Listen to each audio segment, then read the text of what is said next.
orang yang menikah. Siapa yang menikah? Abdurrahman ibnu Muljam. 14 orang lelaki dari kabilah-kabilah Quraisy, semuanya membawakan pedang, tak mati kata Allah, tak mati. Tapi kalau satu orang membawa pisau kecil, mati. Sayyidina Ali pernah malam hijrah ingin dibunuh 14 lelaki yang dikirim, lelaki yang paling tegap badannya, yang paling tajam pedangnya, yang paling kuat cincangnya, tak mati kata Allah, tak mati. Tapi Abdurrahman bin Muljam, lelaki yang biasa saja, dia tikam Sayyidina Ali, meninggal. Apa sebenarnya hikmah di balik ini? Tak sanggupkah Allah melindungi Nabi Muhammad sallallahu alaihi wasallam? Sanggup. Tapi kenapa meninggal juga? Allah ingin memberikan kedudukan yang tinggi kepada Sayyidina Ali. Apa dia? Syuhada. 4. Ihdinas siratal mustaqim, siratal ladzina an'amta alaihim. Siapa itu? Minan nabiyyin, nabi-nabi, was-siddiqin, orang yang benar. Syuhada. Ali bin Abi Thalib masuk dalam golongan syuhada. Yang keempat baru salihin. Nabi-nabi. Kita tak nabi, jangan mengaku nabi. Kalau kita mengaku nabi, nabi ke-26. Siapa nabi yang terakhir, last sekali nabi? Muhammad sallallahu alaihi wasallam. Oh bukan, nabi yang last terakhir sekali bukan Muhammad. Ada lagi terakhir sekali. Siapa dia? Ni ada namanya. Ya'ti mim ba'dismuhu Ahmad. Inilah saya ni, Ahmad. Nanti bila ada orang mengaku nabi, kenapa dia mengaku nabi? Rupanya nama dia. Oh, kalau begitu nanti Nasrullah pun mengaku nabi juga. Saya nabi yang ke-27 kata dia. Siapa? Ni ada dalam Quran. Iza jaa Nasrullah. Nasrullah ke-27. Ada yang ke-28. Siapa dia? Ni juzuk 30, last sekali. Siapa dia? Qul huwallahu ahad, Allahu somad. Ini yang ke-28. Ini semua yang mengaku nabi ni halal darahnya. Siapa saja yang mengaku nabi, halal darahnya, pancung kepalanya. Macam mana pula orang mengaku nabi boleh dibunuh? La yahillu damu mri'in muslim illa bi ihda thalath. Darah manusia tak boleh ditumpahkan. Tidak boleh menumpahkan darah kecuali dia melakukan 3. Yang pertama, an-nafsu bin nafsi, pembunuh. Orang yang membunuh, tumpahkan darah. Yang kedua, ats-tsayyibuz zani, sudah beristri, berzina. Masukkan badan dia sekerat dalam tanah, lempar batu sampai mati, namanya rajam. Yang ketiga,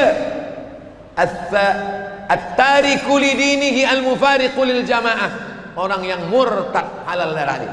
Orang yang mengatakan ada nabi selepas Nabi Muhammad SAW, maka dia murtad. Nauzubillah, nauzubillah, nauzubillah. Mudah-mudahan anak cucu kita Islam sampai hari kiamat insyaallah.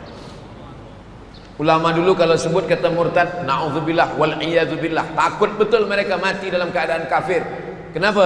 Karena batal syahadat dia. Syahadat kita, asyhadu an la ilaha illallah wa asyhadu anna muhammadan rasulullah. Habis, tak ada syahadat yang ketiga lagi. Itulah dia Sayyidina Ali karramallahu wajhah. Yang keempat, siapa dia yang keempat? Ustaz Abdul Somad dari tadi lelaki saja. Suhaib lelaki, Abu Bakar lelaki, Ali lelaki. Tak adakah perempuan? Ada. Siapa nama dia? Dia sedang hamil, maaf, sedang mengandung anak di dalam. Nama suami dia Zubair ibnul Awwam.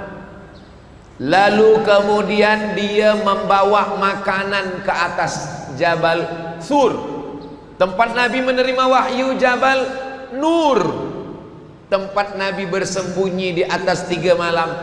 Jabal Thur. Nabi Isa alaihissalam minta doa, Allahumma anzil alaina ma'idatan minas sama. Ya Allah, turunkanlah makanan dari langit. Turun makanan. Kenapa Nabi Muhammad SAW tak turun makanan? Allah Maha Kuasa nak menurunkan makanan. Innama amruhu idza arada syai'an ayyakula lahu kun fayakun. Kenapa Allah tak turunkan makanan? Allah ingin ajarkan kepada kita tentang hijrah. Nanti kalau diturunkan makanan, apa kata orang? Oh iyalah dia nabi, kita tak nabi. Maka perjalanan hijrah ini penuh dengan hikmah.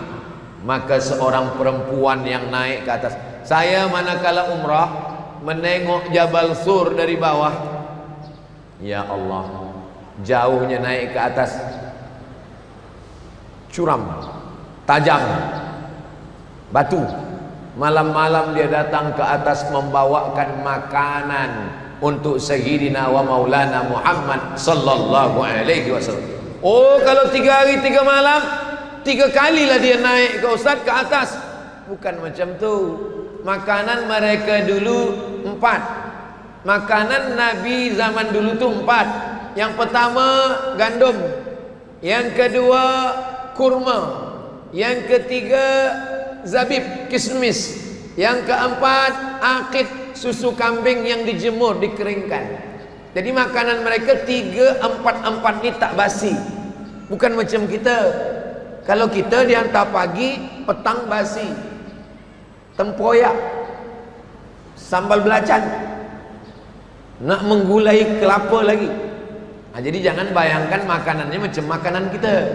Nabi malam itu dengan Sayyidina Abu Bakar Siddiq di atas, datang Asma membawakan gandum, membawakan kurma, membawakan daging, membawakan mentega, membawakan susu kambing, dimakan oleh Nabi Muhammad sallallahu alaihi wasallam. Jadi kalau ada orang mengatakan Islam ini tidak membagi peran kepada wanita, perempuan selalu tidak dibagi kesempatan untuk beribadah, dia belum tahu sejarah hijrah Nabi Muhammad sallallahu alaihi wasallam.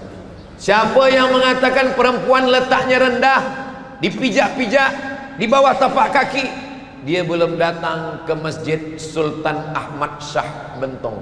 Cubalah datang kemari. Perempuan lebih tinggi daripada ustaz. Tu di atas perempuan. Begitulah Allah Subhanahu wa taala. Semua yang mulia-mulia itu semuanya dilahirkan penghafaz Quran, alim ulama, ahli fiqh, raja-raja, orang kaya, semuanya dilahirkan perempuan. Jadi siapa yang melemahkan perempuan, menganiaya perempuan, menjatuhkan perempuan, dia sedang menghinakan ibunya sendiri. Kita doakan anak-anak kita, pelajar-pelajar, penuntut-penuntut kita ni yang memuliakan perempuan, insya-Allah. Memuliakan perempuan tu maknanya kalau kita ada adik perempuan, dimuliakan dia. Kalau ada anak gadis perempuan, nikahi dia. Jangan sampai nanti bila ditanya, kenapa awak ni tak nikah-nikah? Saya nak memuliakan perempuan. Fankihu ma taba lakum minan nisa, nikahilah perempuan yang baik-baik. Masna wa thulatha wa ruba', fa in khiftum alla ta'dilu, kalau kamu takut khawatir tidak boleh berlaku adil, fawahidah, maka satu saja, memuliakan perempuan. Suhaib Ar-Rumi sudah, Abu Bakar Siddiq sudah, Sayyidina Ali karramallahu wajhah sudah, Asma, nama perempuan yang membawa makanan dalam keadaan hamil, saudara Sayyidatuna Aisyah, namanya Asma binti Abi Bakar. 5. Kerja dia hanya di bawah saja, dia tak naik ke atas, dia di bawah saja. 3 hari, hari Jumat, hari Sabtu, hari Ahad, selama 3 hari dia di bawah membawa kambing. 3 hari di bawah membawa kambing. Itu beg yang warna biru adalah kutipan untuk kanopi bumbung yang belum kokoh. Siapa yang mengisi, maknanya dia sudah hijrah. Yang belum, berarti masih takut lagi kepada istri, anak Abu Jahal dan Abu Lahab. Sallallahu ala Muhammad, sallallahu alaihi wasallam, sallallahu ala Muhammad, sallallahu alaihi wasallam. Ya Nabi salam alaika, ya Rasul salam alaika, ya Habibi salam alaika, salawatullah alaika. Allahumma salli ala Sayyidina Muhammad. Saya tengok beg biru ni, dia mulutnya besar. Maknanya kalau tak ada duit, puan-puan, makcik-makcik, kalau tak ada duit boleh diisi cincin, gelang, rantai boleh. Untuk apa ditinggalkan di rumah? Banyak-banyak nanti tinggal diambil suami. Elok dibagikan ke masjid menjadi amal jariah sampai hari kiamat insyaallah. Amin ya rabbal alamin. Suhaib Ar-Rumi sudah, Abu Bakar Siddiq sudah, Sayyidina Ali sudah, Asma binti Abi Bakar sudah. Yang kelima adalah dia 3 hari hanya membawa kambing saja, tapi tugas dia sebagai spy. Spy, dia nak menengok siapa yang naik ke atas, dia bagi kod. Ni ada orang naik ke atas, dia namanya Amir bin Fuhairah. Amir bin Fuhairah. Dia pura-pura membawa kambing, bagi minum kambing, bagi makan kambing. Tapi sesiapa saja yang nanti naik ke atas, dia akan bagi tanda. Ya Rasulullah, wahai Abu Bakar Siddiq, ini ada orang akan naik. Mereka ini nyawa menjadi taruhannya. Pahala mereka apa? Jihad. Man jahaza ghazian, siapa yang menyiapkan alat-alat perang, faqad ghaza, maka dia sudah berjihad di jalan Allah Subhanahu wa taala. Berikutnya yang keenam. Yang keenam adalah dia kalau siang dia di Makkah. Dia mendengar cakap orang Makkah, apa info-info yang ada di Makkah. Tapi bila malam, lepas maghrib, dia naik ke atas. Dia bercerita ke Nabi, ya Rasulullah, tadi di Makkah mereka sedang bermusyawarat ingin mencari Muhammad SAW. Mereka akan mengepung di sini, mereka akan datang kemari, mereka akan berkumpul. Siang dia datang mendengar, malam dia naik ke atas. Naik turun, naik turun, 3 malam. Dia adalah Abdullah bin Abi Bakar, anak Abu Bakar Siddiq. Jadi memang hijrahnya yang paling banyak ni Abu Bakar. Anak lelaki dia Abdullah, anak perempuan dia Asma. Emas dia macam batu. Ayah dia tinggal, buta, tua, sakit. Memang Abu Bakar Masya Allah. Patutlah sahabat Nabi berkumpul dan melantik dia sebagai Al-Khalifatul Awwal Sayyiduna Abu Bakrin As-Siddiq radhiyallahu anhu. Ini lelaki ini adalah Abdullah bin Abi Bakar. Nampaknya peran mereka ni kecil-kecil saja, tapi mereka inilah yang tercatat dalam sejarah. Bila kami nak tahu tentang cerita ustaz ini, apalah kitab yang boleh kami buka? Penuntut-penuntut, catat nama kitabnya Ar-Rahiq, pakai qaf. Ar-Rahiq, hanya hak kecil. Ar-Rahiq Al-Makhtum. Ar-Rahiq Al-Makhtum. Nama penulisnya Syekh Safiur Rahman Al-Mubarak Furi. Syekh Safiur Rahman Al-Mubarak Furi, Al-Hindi, dari India. Musabaqah tilawatil Quran, bukan. Musabaqah menulis sejarah Nabi Muhammad sallallahu alaihi wasallam yang ikut 150 negara. Europe ikut, Mesir ikut, Saudi Arabia ikut. Tapi yang menang dari Muslim minority, bukan Muslim majority. Yang menang adalah Muslim kecil saja, sikit saja Muslim, tapi mereka lah yang menang.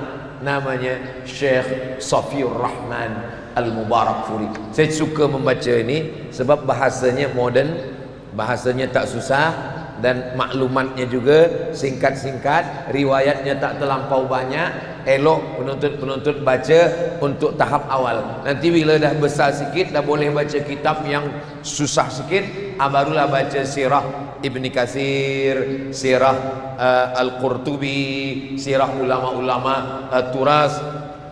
Kitab sirah yang paling tua adalah sirah Ibnu Ishaq. Yang paling tua sejarah Nabi ini sirah Ibni Ishaq. Lalu setelah Ibnu Ishaq namanya sirah Ibni Hisham. Kalau disebut sirah itu khas sejarah Nabi Muhammad sallallahu alaihi wasallam. Kepada tuan-puan, pergi ke bookstore, tempat jual buku, cari buku yang 1 juzuk sejarah Nabi Muhammad sallallahu alaihi wasallam. Bawa balik ke rumah, simpan. Bila ada waktu baca, tak ada waktu baca, simpan saja di rumah. Nanti bila kita mati, anak kita buka-buka, dia tengok, oh Masya Allah tabarakallah, ayah saya meninggalkan satu buku yang bermakna untuk saya. Anak kita bila menengok buku tu nanti menangis dia. Kenapa dia menangis? Sebab dia tengok buku tu belum pernah dibaca ayahnya. Lebih baik kita meninggalkan buku daripada meninggalkan yang lain. Jangan sampai kita meninggalkan lagu-lagu, jangan sampai kita meninggalkan nyanyian-nyanyian. Bila dia dengarkan maksiat lalai, dosanya menjadi dosa jariah. Tapi kalau kita tinggalkan buku, boleh pula kita bacakan dengan anak-anak kita. Tak kenal maka tak sayang, tak sayang maka tak cinta. Macam mana kita tak cinta? Sebab kita tidak kenalkan. Ya, tapi Ustaz Abdul Samad bagi tazkirah 1 jam cerita tentang hijrah, mana boleh? Siapa yang sanggup bercerita tentang hijrah 1 jam? Hidup Nabi 63 tahun diceritakan dalam 63 minit. Kalau ada ustaz yang mengatakan saya boleh cerita tentang Nabi 60 minit, 63 tahun dalam 60 minit, bahasa Arabnya mustahil, tak mungkin. Ustaz Abdul Samad hanya cerita beberapa orang sahaja. Yang ketujuh, sampai Nabi Muhammad sallallahu alaihi wasallam di Yathrib. Yathrib namanya. Diubah Nabi menjadi Al-Madinah Al-Munawwarah. Disambutlah Nabi. Tala'al badru alaina min saniyatil wada' wajaba syukru alaina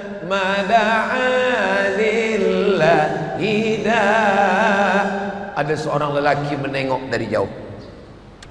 Ada yang memanjat batang kurma nak menengok Nabi SAW. Ada yang datang menyalami Nabi. Dia menengok dari jauh saja. Dia tengok ini Nabi betul ke Nabi palsu. Dia tak yakin sebab dia tak pernah jumpa. Dia hanya tengok dari jauh. Ini Nabi, nama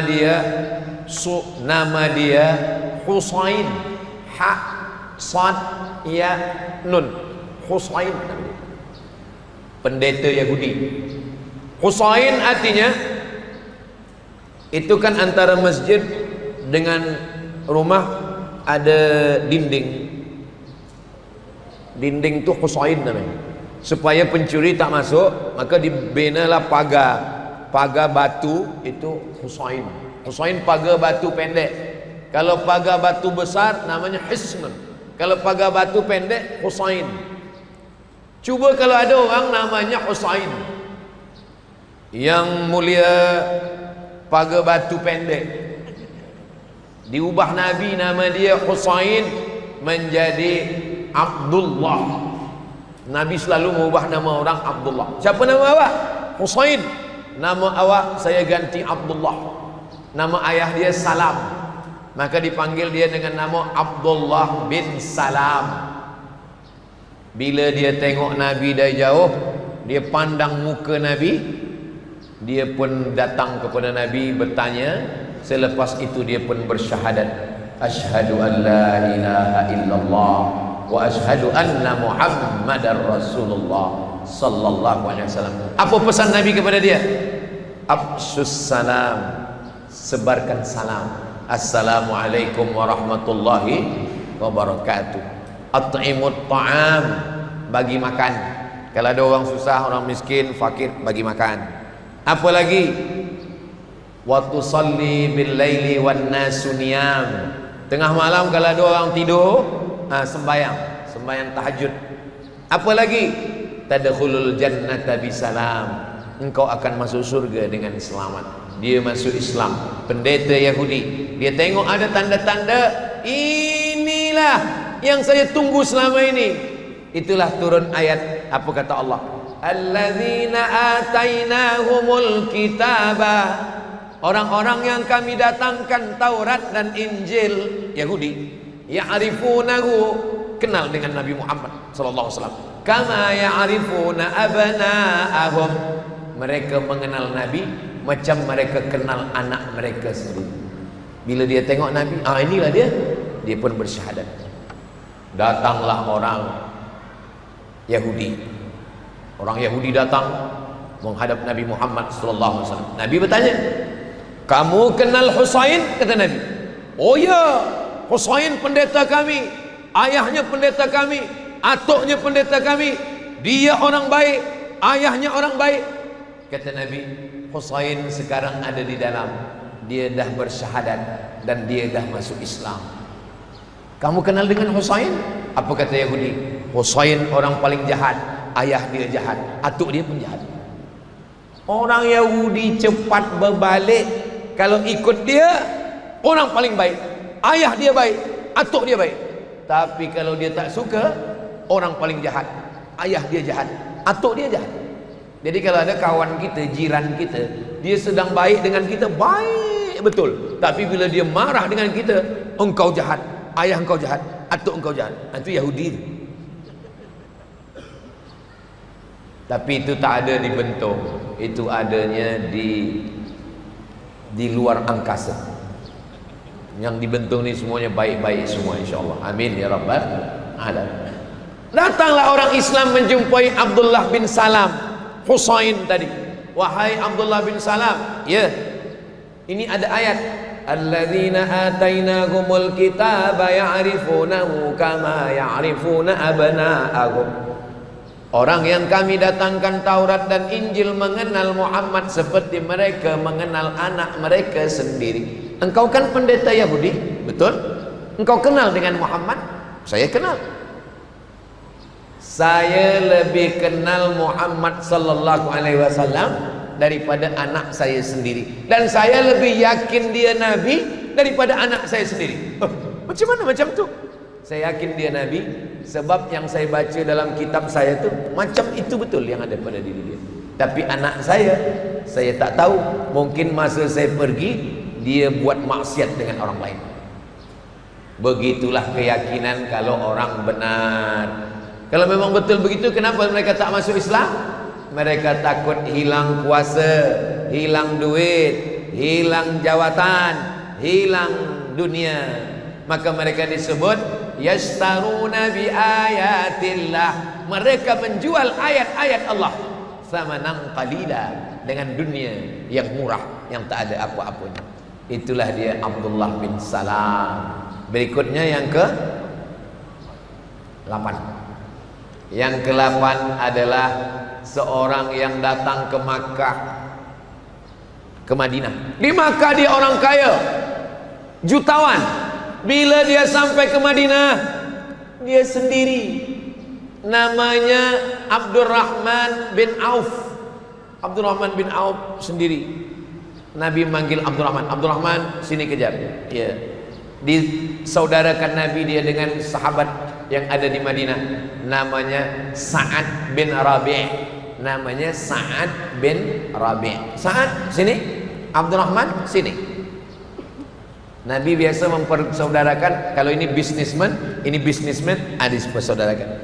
Abdurrahman, ini Sa'ad, engkau bersaudara sekarang, ya? Ya. Apa kata Sa'ad bin Rabi'? Wahai Abdurrahman, rumah saya banyak. Pilih mana yang engkau mau, ambil. Kuda, unta, lembu saya banyak. Mana yang engkau mau, ambil. Mohon maaf. Bini saya banyak. Masa itu belum lagi ada turun ayat mesti 4. Mereka poligami unlimited. Belum turun lagi ayat masna wa thulatha wa ruba'. Masa itu bini mereka 10, 20 banyak. Wahai Abdurrahman, mohon maaf, bini saya banyak. Bila engkau mau, pilih mana yang kau suka, saya ceraikan, habis iddahnya ambil. Apa kata Abdurrahman bin Auf? Barakallahu laka fi malika wa barakallahu laka fi ahlika. Semoga Allah memberikan berkah pada istrimu, semoga Allah berikan berkah pada hartamu. Dullani ala suqikum, tunjukkan saya mana pasar tempat berniaga, mana tempat berniaga. Cuba kalau orang sekarang macam itu, belum dibagi dah dia ditunjuk, saya yang ini aja lah. Lalu kemudian suatu ketika Nabi menengok Abdurrahman bin Auf ni, tangan dia kuning-kuning. Bila ada tangan kuning, itu bekas minyak za'faran. Minyak za'faran ini, itulah dia za'faran itu yang kuning. Bila kena ke tangan agak kuning sikit, Nabi tanya, tangan engkau kena za'faran? Biasanya bila tangan kena za'faran ni dia nikah. Kata Nabi, engkau sudah nikah Abdurrahman? Ya, saya dah berniaga, ada duit sikit, saya nikah. Kata Nabi, kenapa engkau nikah diam-diam? A'linu hadzal nikah, iklankanlah nikah ni, isytiharkanlah ramai-ramai. Ij'aluha fil masajid, buatlah akadnya di masjid. Wadribu alaihi biddufuf, pukulkan gendang. Barakallah lakuma wa baraka alaikuma wa jama'a bainakuma fi khair. Nah, kalau ada orang nikah, akad di masjid, buat walimah, makan, pukulkan gendang. Lagunya lagu-lagu yang happy lah. Ini ada orang lagu pula, bila Israel, sedih lah pengantin. Kata Nabi SAW, a'linu azan nikah, jangan nikah diam-diam. Aulim, buatlah kenduri, buatlah walimah, walau bisyatin, satu kambing pun engkau potong cukuplah, kata Nabi. Bisyatin, satu kambing saja. Di Arab, kalau satu kambing tu maknanya 10 orang. Makna cakap Nabi itu, buatlah walimah, walaupun jemputannya 10 orang pun jadilah. Di Arab, kambing itu 10 orang. Kalau di kampung saya, satu kambing itu sekampung. Arab potongnya besar, tapi kalau di tempat saya kecil-kecil sampai hilang. Kita pun tak tahu entah kambing tak lembu. Begitulah mereka dulu hijrah. Las yang ke-9, Nabi tak tahu nak duduk di mana. Semua ajak Nabi. Kami jemput Nabi, kami jemput Nabi, kami jemput Nabi, kami bawa Nabi. Kata Nabi, di mana unta saya ni nanti turun, disitulah saya. Macam mana nak menyalahkan unta? Di mana unta turun, situlah dia. Lalu kemudian Nabi duduk di rumah Abu Ayyub Al-Ansari. Abu Ayyub Al-Ansari serumah dengan Nabi, sementara Nabi punya rumah. Nabi membeli tanah itu dibeli Nabi, diwakafkan Nabi. Itulah tanah 15 meter ke belakang, 22 meter ke tepi. Dari mimbar ni, mimbar itu 22 meter ke kiri, menghadap ke kiblat. Bahagian depan rumah Nabi, belakangnya rumah Sayyidina Ali dengan Sayyidatuna Fatimah. Kecil saja kamar Nabi, bilik Nabi, bilik Sayyidatuna Fatimah dengan Sayyidina Ali. Itulah yang dikatakan Nabi, ma baina baiti, antara rumah saya wa mimbari dengan mimbar saya, raudhatun min riyadil jannah, itu adalah satu daripada taman-taman surga. Panjang umur, sehat badan, kita boleh masuk ke taman-taman surga ini nanti insyaallah, amin. Abu Ayyub Al-Ansari. Abu Ayyub Al-Ansari ini umurnya panjang. Bila dia umur 80 tahun, dia datang, dia dengar ada pasukan Nabi yang pergi ke Konstantinopel. Dia pernah mendengar hadis Nabi. Kata Nabi, la taftahunnal Konstantiniyah, kamu akan merebut Konstantinopel. Wala ni'mal amiru amiruha, panglima perang yang terbaik. Wala ni'mal jaisyu dzalikal jais, dan pasukan tenteranya pasukan tentera terbaik. Masa itu umur dia 80 tahun, dia datang, saya nak menjadi pasukan terbaik yang merebut Konstantinopel. Umur 80 tahun dia ikut berperang, dan dia meninggal sebagai syahid. Kubur dia di Istanbul. Abu Ayyub Al-Ansari. Ayyub Al-Ansari. panjang umur sehat badan, kita pergi umrah, singgah di Istanbul, ada pokok kayu besar, ada kubur. Ketika Muhammad Al-Fatih ingin merebut Konstantinopel, maka dia dibawa oleh gurunya namanya Agha Syamsuddin berziarah ke kubur Abu Ayyub Al-Ansari. Sampai hari ini orang banyak berziarah. Dulu Salahuddin, dulu Muhammad Al-Fatih ingin menaklukkan Konstantinopel, berziarah dulu. Sebab ini orang umur 80 tahun ingin menaklukkan Konstantinopel. Ini umur 19 tahun, saya ingin menaklukkan Konstantinopel. Sekarang banyak juga budak-budak belia yang pergi umrah, dia berziarah juga. Dulu Muhammad Al-Fatih ziarah ke sini ingin menaklukkan Konstantinopel. Awak berziarah sini nak menaklukkan siapa? Nak menaklukkan hati dia. Mana perjuangan belia-belia kita. Itulah beberapa yang boleh saya riwayatkan tentang hijrahnya Nabi Muhammad sallallahu alaihi wasallam. Tadi saya mula pukul 3, sekarang dah pukul 4. Mudah-mudahan 1 jam kita duduk di majlis ilmu ini, yang baik-baik datang dari Allah, yang tak baik dari hamba Allah yang taif. Akhirnya saya ucapkan tahniah, selamat tahun baru hijrah 1447. Mudah-mudahan tahun ini lebih baik daripada tahun yang lampau, dan kita lebih istiqamah, lebih taat, lebih sihat, lebih bahagia. Amin ya rabbal alamin. Di akhir majlis saya tutup dengan pantun penutup, menangkap puyuh di Bukit Selasih. Thank you dan terima kasih. Aku qouli hadza astaghfirullah li wa lakum wa li sairil muslimina wal muslimat. Subhanakallahumma wa bihamdika asyhadu an la ilaha illa anta astaghfiruka wa atubu ilaik. Wa sallallahu ala sayyidina Muhammad wa ala alihi washabbihi wasallam walhamdulillahirabbil alamin. Wassalamualaikum warahmatullahi wabarakatuh.